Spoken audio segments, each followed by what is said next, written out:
अस्सलाम वालेकुम सर। वालेकुम अस्सलाम। सर क्या क्या हाल है देख फैजान? अल्हम्दुलिल्लाह सर, क्या देख रहे हैं?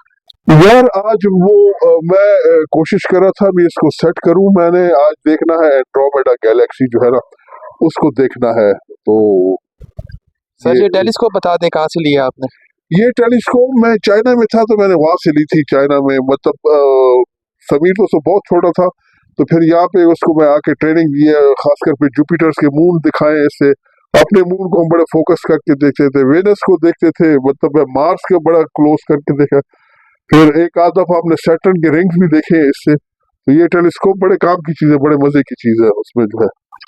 सही सर, एंड्रोमेडा के बारे में कुछ बताएं सर। यार एंड्रोमेडा पहले जो है ना, पहले जमाने में तो उसको एक नेबुला ही समझा करते थे। बाद में फिर जब थोड़ी सी टेलीस्कोप बेहतर हुई तो वो पहले समझते थे कि हमारी गैलेक्सी का हिस्सा है।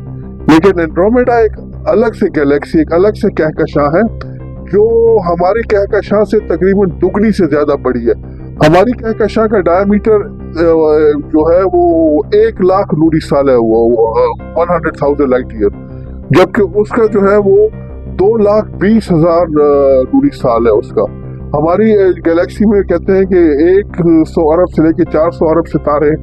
वहां पे जो है ना 1 ट्रिलियन स्टार्स हैं। 1 ट्रिलियन मतलब है कि 10 खरब सितारे हैं उसमें जो है एंड्रोमेडा में।